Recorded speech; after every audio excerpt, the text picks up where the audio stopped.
오늘 말씀은 베드로후서 1장 1절부터 11절까지 우리 같이 한번 읽도록 하겠습니다. 예수 그리스도의 종과 사도인 시몬 베드로는 우리 하나님과 구주 예수 그리스도의 의를 힘입어 동일하게 보배로운 믿음을 우리와 같이 받은 자들에게 편지하노니, 하나님과 우리 주 예수를 알므로 은혜와 평강이 너희에게 많을지어다. 그의 신기한 능력으로 생명과 경건에 속한 모든 것을 우리에게 주셨으니, 이는 자기의 영광과 덕으로서 우리를 부르신 자를 알므로 말미암음이라.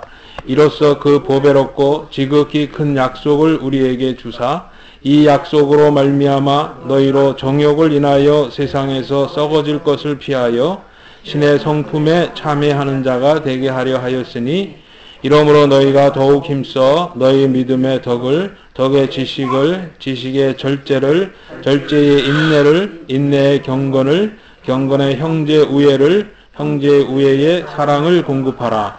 이런 것이 너희에게 있어 흡족한즉 너희로 우리 주 예수 그리스도를 알기에 게으르지 않고 열매 없는 자가 되지 않게 하려니와, 이런 것이 없는 자는 소경이라 원시치 못하고 그의 옛죄를 깨끗게 하심을 잊었느니라.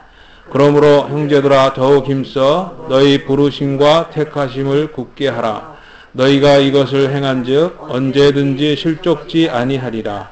이같이 하면 우리 주 곧 구주 예수 그리스도의 영원한 나라에 들어감을 너희가 넉넉히 너희에게 주시랴. 아멘. 오늘은 베드로 후서로 제가 말씀을 전하려고 생각을 합니다.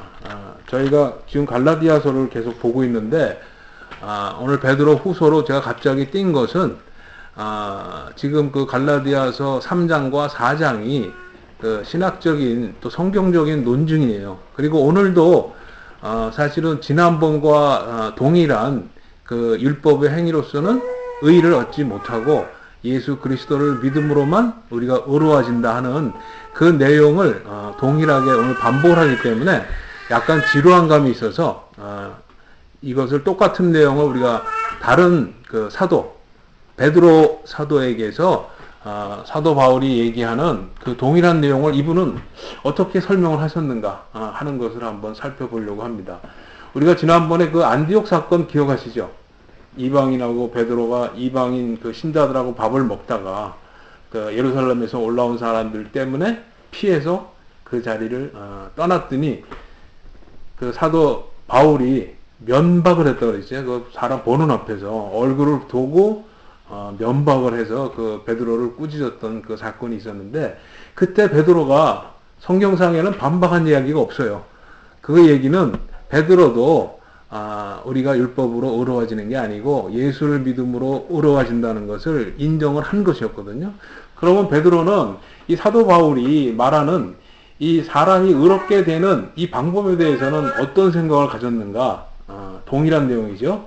사람이 의롭게 되는 것은 오직 믿음으로 말미암는다 하는 것을 우리가 이 베드로의 입장에서 한번 살펴보도록 하겠습니다. 그럼 베드로는 사실은 예수님의 수제자죠. 예수님을 3년간 따라다녔고 예수님에 대해서는 너무나 잘 아는 사람이에요. 가장 가까이서.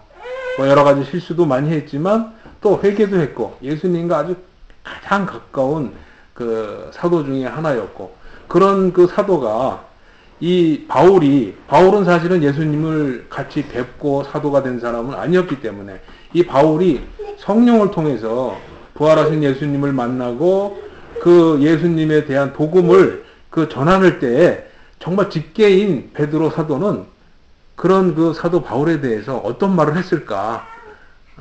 약간 좀 이렇게 다른 말도 할 수 있지 않았을까 하는 생각도 좀 해봐요. 근데 결국 보면은 이 베드로나 사도 바울이나 믿음에 있어서는, 의를 얻는 방법에 있어서는 동일한 이야기를 하고 있다 하는 것이 상당히 그 놀랍다 하는 생각이 듭니다.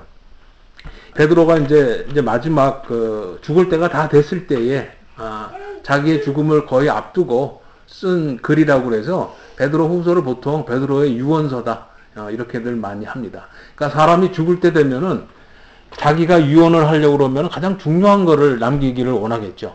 그래서 이 베드로후서 유언에 해당되는 이 장은 베드로가 가장 귀하게 생각하는 그 말을 오늘 우리한테 전해주고 있는 것입니다. 제가 이 율법에 대해서 자꾸만 이야기를 지금 하고 있는데 이 율법이 우리의 육신과 이 복음 사이에 그 율법이 굉장히 중요한 기능을 해요.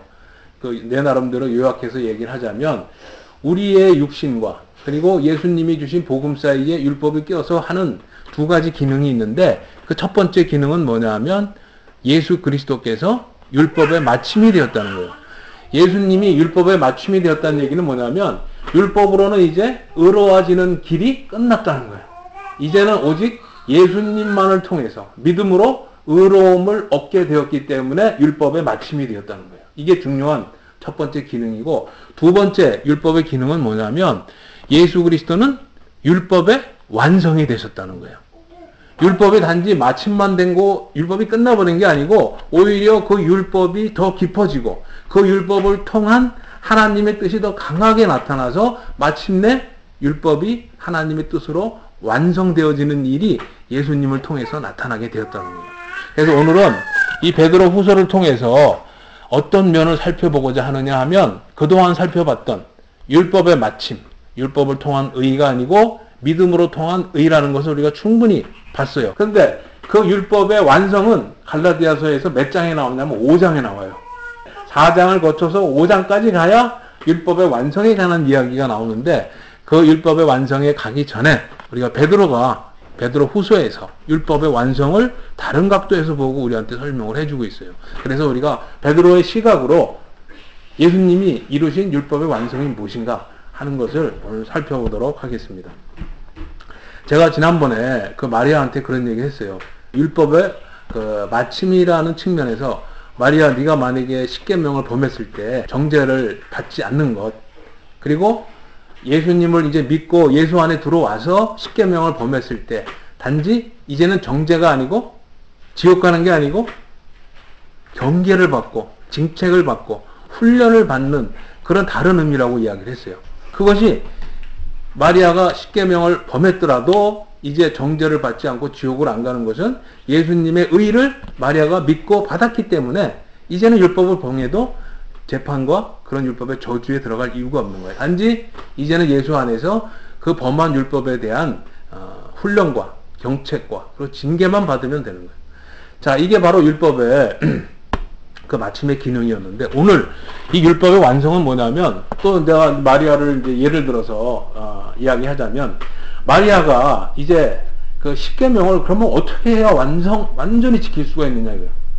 마태복음 5장에서 이야기했을 때 율법에는 살인을 하지 말라 그랬죠. 근데 예수님은 뭐라고 그랬어요? 그 율법이 완성되기 위해서는 살인을 하지 말라는 것뿐만 아니라 사람을 미워하면은 그것이 살인이라고 그랬단 말이에요.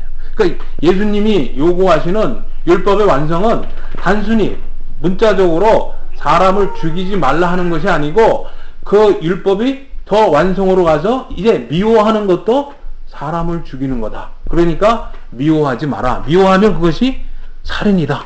이렇게 예수님은 말씀하시고 우리한테 미워하지 말라고 지금 요구를 하고 계시는 거예요.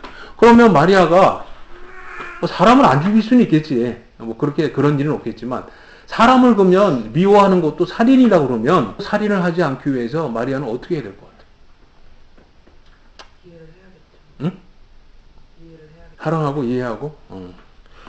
사실은 교회에서 우리가 그런 얘기 숱하게 듣거든. 뭐 용서해라. 우리가 이 보면은 집안에 갈등이 많거든 항상. 부모 자식 간에 형제 간에 특히 뭐 가까운 사람끼리 서로 이게 이 여러 가지 그 미움의 사건들이 많다고. 그래서 성경은 또 목사님들은 다 용서하라고 그러잖아. 용서해라. 그래 네가 산다. 하나님이 용서하라고 그랬으니까 네가 살기 위해서도 용서를 해라 하고 용서하라고 하지만 우리 인간이 그 용서할 수 있어? 안 돼.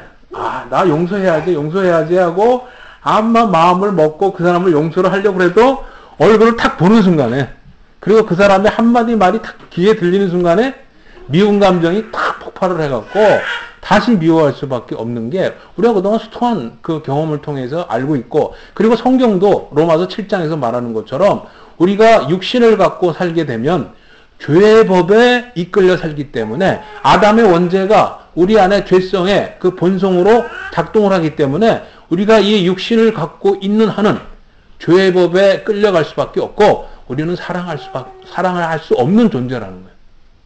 그러면 예수님께서 우리가 뻔히 육신을 갖고 죄를 범할 수밖에 없는 그런 그 죄인이라는 걸 뻔히 알면서 지키지도 못하는 율법에다가 더 플러스해서 율법의 완성, 더 깊은 곳으로 가서 율법을 지키라고 하니 그거는 사실은 완전 할 수 없는 얘기잖아.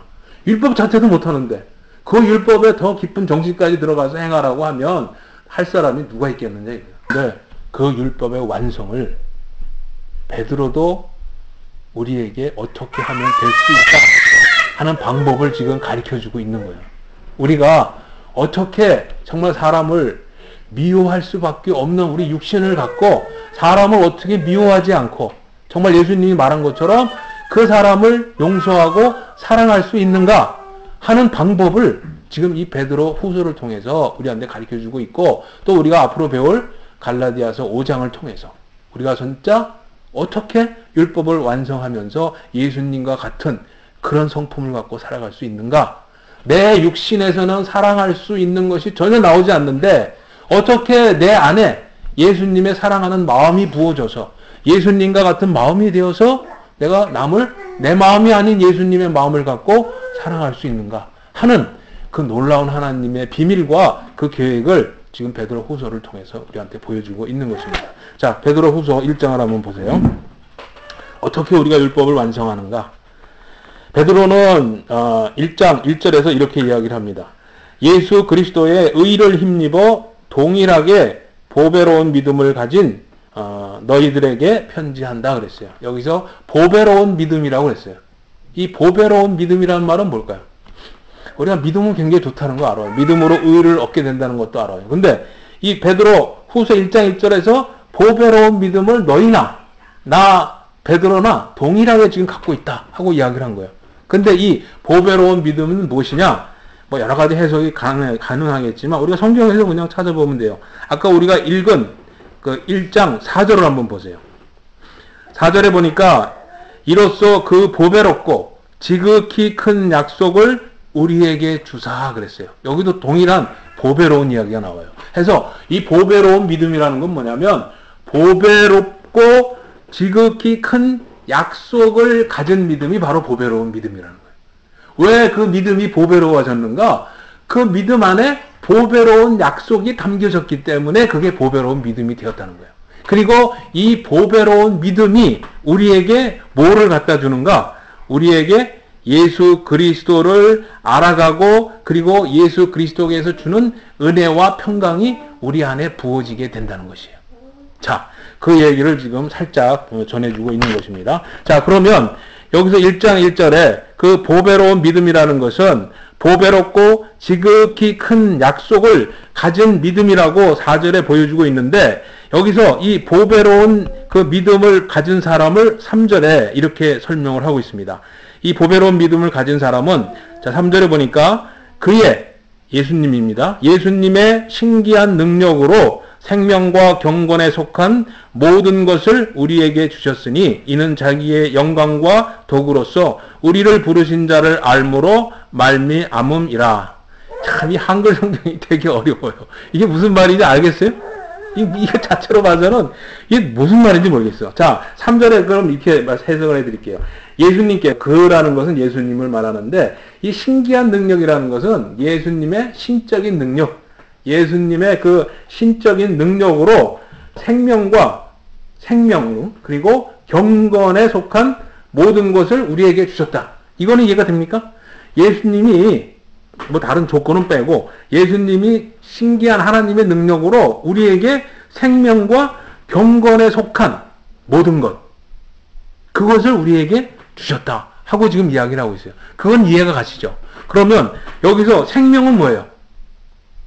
예수님이 주신 생명은 뭐예요? 하나님의 생명이고 그 생명이 우리에게 부어지면 우리가 거듭나게 되는 거예요. 우리가 하나님을 알게 되는 거예요. 그리고 두 번째, 여기서 우리에게 주신 경건은 뭐예요? 경건. 가들리니스. 가들리니스가 뭐예요? God, 리니스. 하나님을 닮은 거예요. 하나님을 닮은 것이 바로 경건이야. 그러니까 우리가 경건하다는 얘기는 뭐냐면 우리가 하나님을 닮아가고 있고 하나님을 닮았을 때 경건하다고 이야기를 하는 거예요. 오케이. 자, 그런데 여기서 예수님께서 우리에게 생명을 주시고 하나님의 생명을 주시고 그리고 하나님을 닮아가는 경건을 우리에게 주셨다는 거예요. 이건 생명의 씨와 경건의 씨를 우리 안에 예수님이 우리에게 생명을 주셨을 때 우리 안에다가 심었다는 거예요. 그 예수님이 하나님의 생명을 우리한테 줬더니 하나님의 자녀로 태어나게 된 거고 또 경건을 주니까 우리가 어떻게 된 거예요? 하나님과 같은 형상으로 성품으로 변화가 되게 된다는 것이에요. 자, 여기서 그러면 이 경건에 대한 얘기를 1장 4절에 뒤에 후반절을 한번 읽어볼게요. 자, 4절을 한번 보세요. 그 중간에 보면은 너희로 정욕을 인하여 세상에서 썩어질 것을 피하여 신의 성품에 참여하는 자가 되게 하려 하셨으니 그랬어요. 경건이라는 얘기는 뭐냐면 신의 성품에 참가한 자가 바로 경건한 자라는 거예요. 신의 성품에 참가하게 됐으니까 신을 가장 잘 닮아갈 수 있게 된 거고 아까 경건이 가들린이 있으니까 가장 신을 잘 닮았을 때 이게 바로 경건이 된다는 것이에요. 그러면 예수님이 우리에게 생명과 이 경건을 부어주셨다는 것은 무엇이냐 하면 하나님의 생명을 우리에게 부어주셔서 그 생명이 자라서 경건이 되게끔 하나님의 성품에 그 신의 성품에 닮아가는 자가 되도록 그 생명과 경건을 우리 안에다 주었다는 거예요. 그러면 앞으로 우리가 하나님을 닮아가는 것은 우리의 노력으로 하나님을 닮아간다는 거예요? 아니면 우리에게 심어준 그 경건, 신의 성품이 자라나서 하나님을 닮아가게 된다는 거예요? 어떻게 우리가 하나님을 닮아가게 된다는 거예요?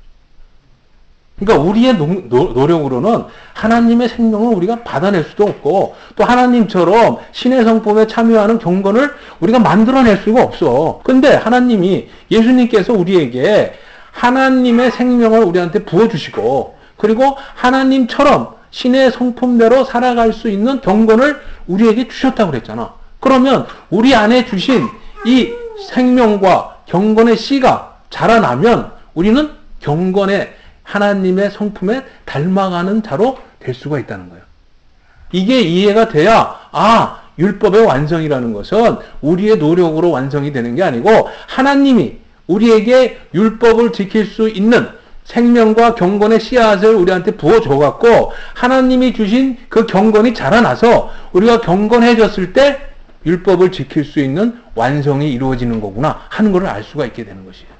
자, 그러면 1장 4절에서 신의 성품에 참여하는 자, 그 주신 경건의 씨가 우리에서 자라나는데 이 신의 성품은 어떤 것을 말하는지 5절, 6절, 7절에 이야기를 하고 있어요. 자, 5절, 6절, 7절에 신의 성품, 경건의 8가지를 이야기를 하고 있는데 그것을 한번 읽어보겠습니다. 자, 믿음의 덕을, 덕의 지식을, 지식의 절제를, 절제의 인내를, 인내의 경건을, 경건의 형제 우애를, 형제 우애의 사랑.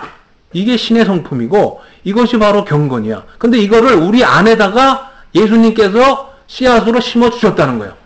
이것이 자라나면 우리 안에서 예수님의 신의 성품을 드러낼 수 있는 자가 된다는 거예요. 자, 8절.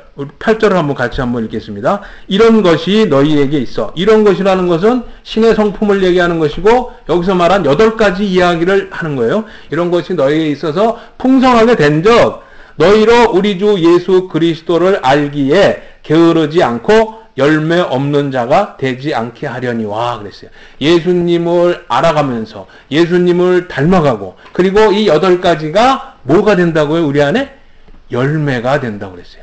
열매가. 이 열매라는 것은 뭐예요? 열매를 맺히려면은 가지 스스로 열매를 맺힐 수 있는 것은 아니죠. 나무에 붙어 있어야 되고 그 뿌리에서부터 나오는 영양분이 있어야 열매가 맺어지는 거잖아요. 지금 여기서 말하는 신의 성품 8가지가 열매로 맺힌다는 이야기는 우리가 스스로 이 신의 성품을 만들어낸다는 얘기예요? 아니면 예수님이 우리 안에 주신 그 생명과 경건의 씨앗이 자라서 열매를 맺게 된다는 거예요? 어느 것을 얘기하는 거예요? 그렇죠. 바로 그거예요.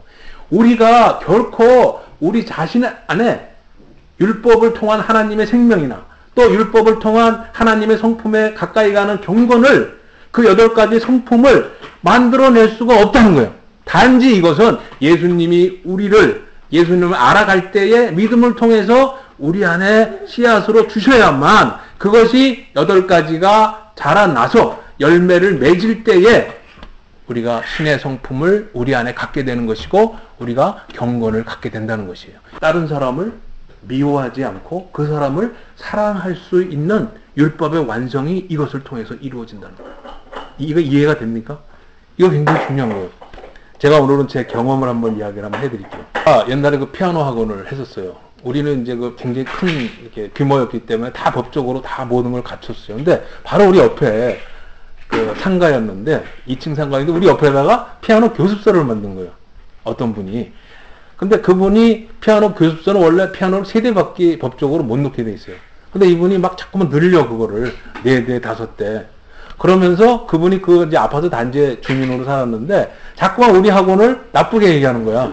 뭐가 뭐 너무 많아서 애들한테 소홀하다느니 뭐라니 자꾸만 이제 나쁜 소문을 퍼뜨려서 한 사람 한 사람 자기 그 피아노 교습소로 데리고 가는 거예요. 그런데 내가 그걸 보니까 참 그 마음이 안 좋더라고. 그래서 처음에는 이제 인사를 하고 지내다가 어느 날부터 이제 인사도 안 하게 됐어. 그리고 그 원장을 이제 미워하는 마음이 생긴 거예요. 근데 지나가다 보니까 어느 날 그 피아노 학원에서 목사님하고 그 교회 식구들하고 와서 예배를 드리더라고. 근데 그 장면을 딱 보면서 야, 내가 저 사람이 비록 뭐 이렇게 우리한테 조금 영업적으로 지장을 주고 그러는데 야, 이거 미워해서는 안 되겠다 하는 마음이 드는 거야. 물론 이제 나쁜 소리도 하고 그럴 때는 좀 기분이 상했지만 그러나 나도 예수를 믿고 있고 저분도 보니까 교회를 다니는데 저분을 그렇게 미워해서 되겠나 싶은 생각이 드는 거예요. 그래서 이제 미워하지 않으려고 몇 번 마음을 먹어서 좀 친절하게 대하려고 그런 생각을 했어. 근데 그 2층 복도에서 이제 탁 마주치게 되면은 그게 안 되는 거야.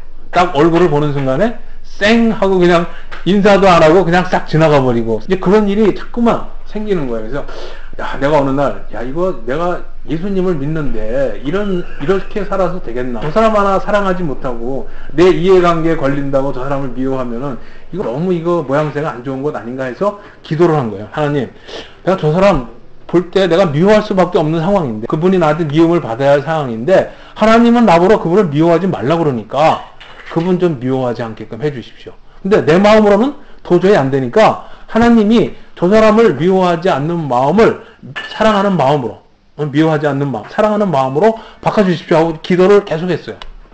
그런데 어느 날 그 상가가 아니고 다른 상가에서 정말 우연히 딱 마주친 거야. 그때 이제 기도를 많이 했을 때야. 딱 마주쳤는데 그분의 얼굴을 탁 보면서 옛날 같으면 그냥 지나갔을 텐데 그분의 얼굴을 탁 보면서 안녕하세요 하고 인사를 해. 그러니까 그 여자가 깜짝 놀래갖고 아유 막 죄송해요 막 이렇게 막 먼저 말을 하는 거죠. 아닙니다. 제가 먼저 죄송합니다 하고 내가 그분한테 사과를 하는 거야. 근데 그 사과하는 모습을 내가 보면서 야 이거 내가 미쳤나봐. 내 입에서 내 의도하고 내 머리하고는 상관없는 제가 그동안 너무 잘못한 것 같아요. 제가 잘못했습니다 하는 그 말이 나오는 내 모습을 보고 있는 거야. 근데 그 말하는 마음은 내 마음이 아니야. 내 마음은 아직도 저 사람을 미운 거야. 근데 내 입에서는 그 사람에 대해서 제가 잘못했습니다.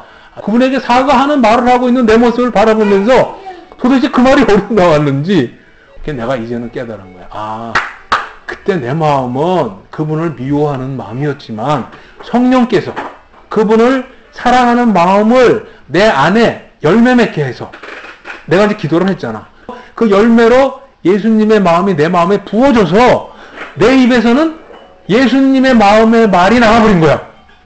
내 마음은 아직도 그 사람을 미워하고 있어. 근데 그 마음 위에 예수님의 마음이 부어져서 예수님의 마음으로 내가 그분한테 죄송합니다. 제가 잘못한 것 같습니다 하는 그런 말을 하게 하더라고요.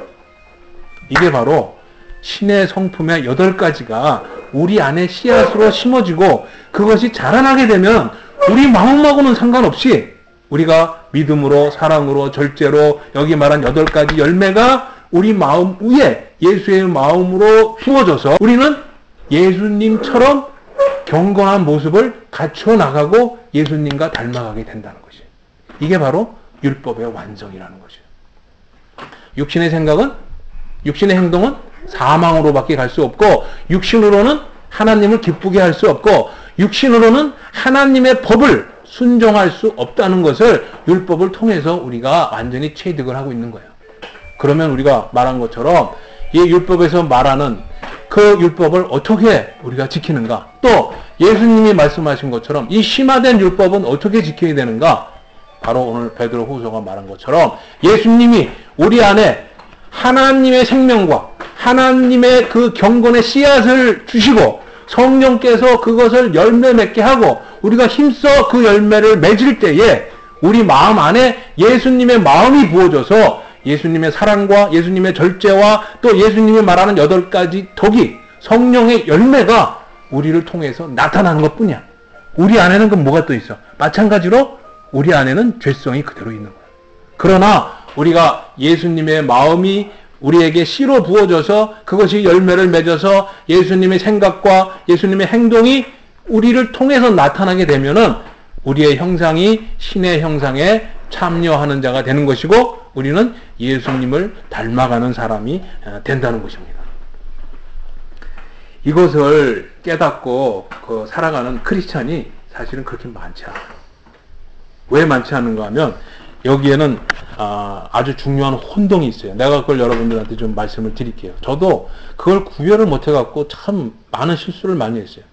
이 율법에서도 보면 해라 하지 말라가 있죠. 우리가 예수를 믿고서도 해라 하지 말라가 분명히 있어요. 아까도 말한 것처럼 예수님이 미워하지 말라. 또 간음하는 것도 음식만 품어도 간음하는 거니까 음식을 품지 말라. 하는 거 다 하지 말라 해라 하는 이야기예요. 근데 우리가 율법에서 하라 하지 말라는 것을 이 복음 안에 들어와서 예수님이 명령하신 것을 육신으로 자꾸만 하려고 그런단 말이에요. 육신의 죄성 때문에 결코 지킬 수가 없다는 거예요.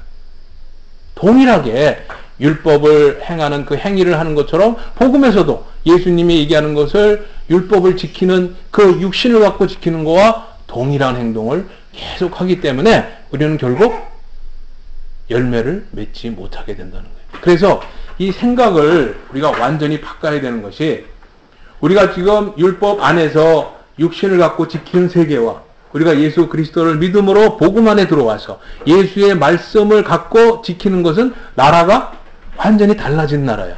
이쪽 나라는 우리가 육신을 갖고 율법을 지키는 나라고, 이쪽 나라는 우리가 믿음으로 예수님의 그 생명과 예수님의 그 경건이 우리 안에 씨로 심겨져서 그것이 열매 맺고 우리가 힘써서 그 열매를 맺기 위해서 동조할 때에 맺어지는 열매로 우리가 율법을 요구를 이루어 나가게 된다는 것이에요. 이것이 동일하게 힘을 쓰고 애쓰는 거지만 완전히 다르다는 거예요. 하나는 육신으로 애를 쓰는 것이고 하나는 성령 안에서 성령이 부어주시는 것을 갖고 성령의 역사함을 따라간다는 것하고 이게 완전히 다르다는 것을 우리가 이 신앙생활을 하면서도 굉장히 그 구분을 잘 못해갖고 복음 안에서도 율법적인 그런 행동을 해서 결국은 뭐 교회 새벽기도 열심히 하려고 해도 다 율법적인 열심으로 끝쳐서 나중에는 하나님이 인정하지 않는, 하나님이 주여 주여 하는 자마다 내 뜻대로 행하지 않는 자다 하고 선포하시는 것처럼 내가 너를 도무지 알지 못한다 하는 그런 지경에까지 이르게 된다는 거예요. 그러면 그게 얼마나 억울하겠어요. 우리가 예배도 열심히 보고 11조도 많이 하고 또 봉사도 하고 또 여러 가지 열심히 다 했는데 나중에 보니까 예수님께서 나는 너를 도무지 알지 못한다. 불법을 행하는 자들아 떠나가라. 이렇게 얘기함을 들었을 때 그게 얼마나 기가 막히겠어요. 그래서는 안 된다는 것이에요. 율법으로 우리가 육신을 갖고 지키기 때문에 그것은 예수님으로부터 인정을 받지 못한다는 것이에요. 우리가 이제는 율법을 지키는 육신에서 떠나서 우리가 복음 안으로 믿음으로 들어가서 예수님이 성령으로 우리 안에 부어주신 생명과 경건의 씨앗으로 열매를 맺어 나갈도록 우리가 믿음으로 함께 일하는 그것만이, 그 예수님이 주신 그 씨앗이 열매를 맺어야만 예수님이 내가 너를 안다고 이야기를 하고 예수님이 우리를 의롭다고 이야기를 하는 거예요. 그래서 많은 목사님들이 왜 넘어지느냐, 왜 큰 교회가 나중에 교인들도 많고 여러 가지 좋은 일도 많이 했고 복음 전파도 많이 했는데 왜 그 교회가 무너지는가? 바로 율법적인 육신의 열심을 갖고 한 것이지 성령께서 우리에게 부어주신 그 말씀의 열매로서 이루어진 일이 아니기 때문에 그렇다는 거예요. 이 분별이 우리 한국교회에는 지금 굉장히 필요하고 또 우리 개인적인 신앙의 삶에 있어도 굉장히 중요하다는 것을 오늘 베드로 후서를 통해서 저희들이 살펴보았습니다.